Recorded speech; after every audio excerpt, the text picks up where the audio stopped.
Hey, what's good, guys?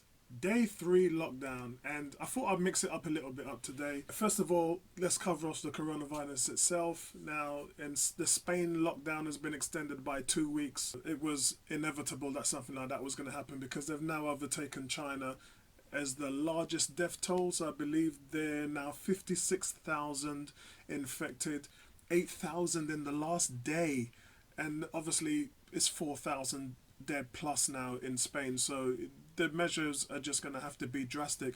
And again, guys, this comes on the back of people weren't listening, people weren't taking it serious enough. That message could not be stressed enough. Yeah, it could not be stressed enough. I don't care whether people are sick to death of others talking about stay at home, lock it down, because that's going to be hitting everyone, and it's going to be hitting them hard. And the message is just so clear. If you don't get it by now, you never will. And like I said, it's not the virus that's infecting people, it's people that's infecting people.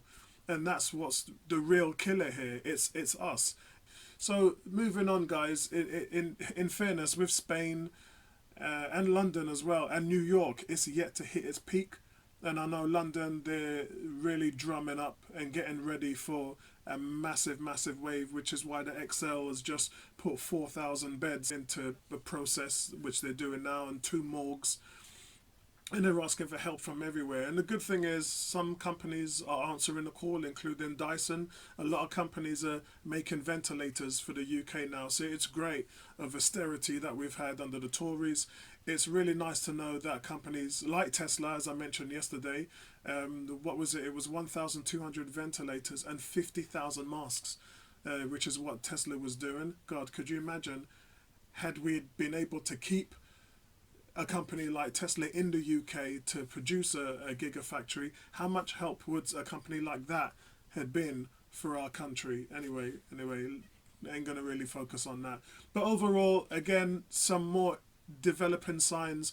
3.3 million unemployed have signed on in the States. I think it's 1992. I think even in that year they had 600 that had signed on for unemployment, which was the largest at the time. And now 3.3 million. That pretty much wipes out all the jobs that were created. So literally most of those jobs that were created have just been wiped out. And that stimulus package that they put forward hopefully should help people. But it just depends. Look, if you can save the businesses at the same time as looking after the people, then the whole thing will correlate. And then the business would be back opening and the people would be employed again. But I mean, I heard something crazy like Tesco's are massively employing people now that just are out of work. I mean, all these people that are coming off different sectors now are walking into Tesco's in their droves because they just haven't got people to stack shelves fast enough. Speaking of stacking shelves fast enough, some more good news is I managed to get some pasta yesterday. That was from Aldi's. Was it Aldi's or Lidl's? It was from Aldi's. Stock is starting to come back now. Things are slowing down. So hopefully that would help a lot of you guys if you're running out of supplies or you didn't get them in the first place. So that's pretty good news there. We know Italy's been in lockdown for a while and the numbers were decreasing, but yesterday was a little disturbing.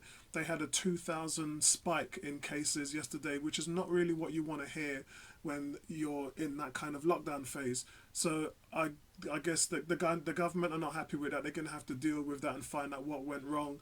There's obviously some people who are still not listening. You'd expect after what's happened in Italy for people to listen and lock it down. So why were there 2,000 cases yesterday alone? I don't know. I have no idea. But anyway, moving on, guys.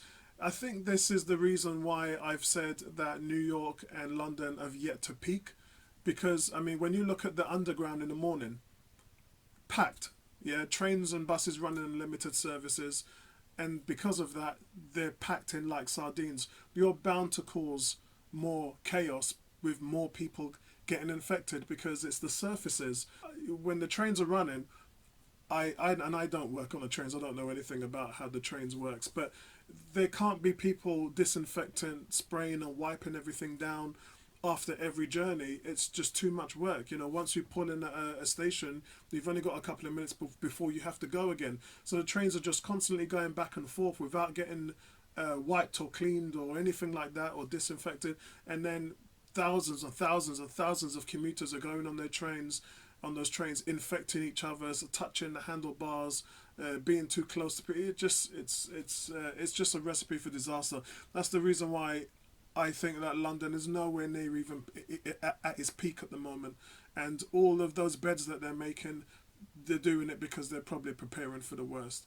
The bailout's coming today for self-employed workers, which is going to be great. I hope the package is good. I know there's 28 million people working who have already been sorted out. The scheme that covers 80% of them, and the salaries up to $2,500 a month. That's great, but the self-employed people work out to about 5 million of our workers in the UK, and they're the ones that really need the help as well. I'm hearing that it's going to probably filter down to the low end, so people who are construction workers, people who are builders, hairdressers, things like that in local businesses, they're on the low end of earning spectrum, so they're probably going to be sorted out first, rather than the high earners and the contractors and people like that.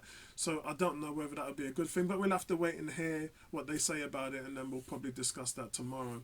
So guys, let's do some fun stuff as well. Let's talk about a little bit of gaming. So I want to do an introductory of a top 5 of Destiny 1 and 2, and talk about what my best experiences were on the game. So here's my top 5 experiences on the game. This one is where you're trying to get the last word gun in Destiny 2.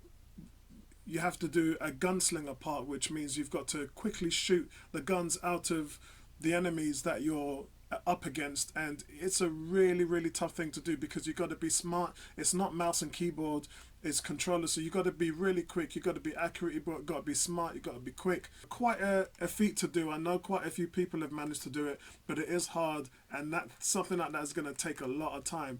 My next one, number 4, comes from my auto rifle team wipe.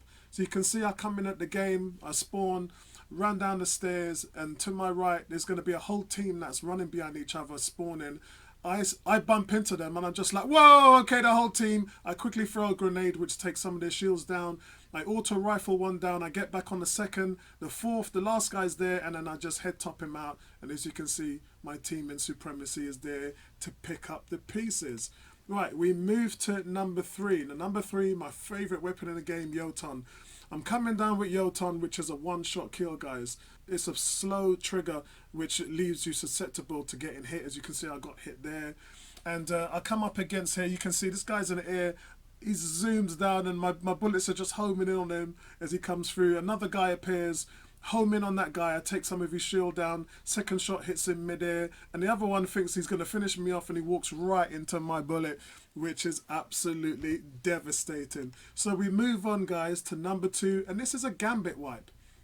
So I go in as the invader to take out the other team. There's 4 of them there. I come in with my machine gun. The first guy, he's looking for me. He can't see me. I take him down quickly. The second guy sees me, but I dust him out really quick. The second guy's probably looking to snipe me or grenade launcher me, and I wipe him out. The 4th, last team member comes in for me, and I'm ready for him.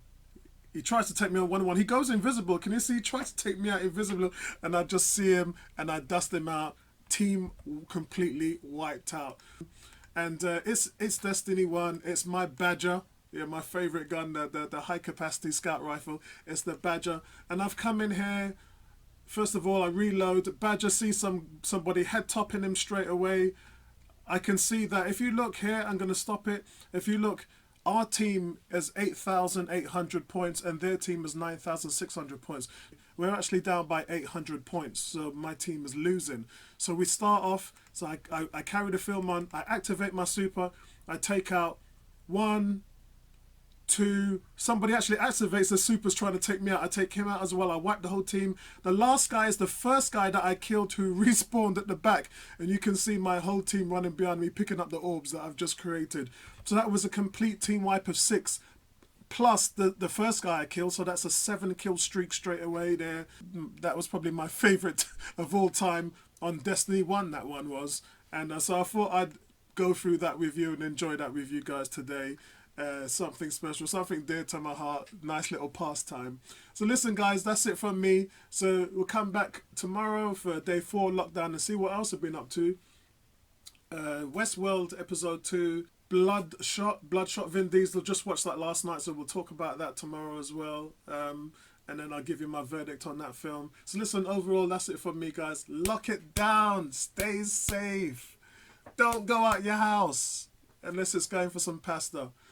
Peace, and see you later, guys. Nice one.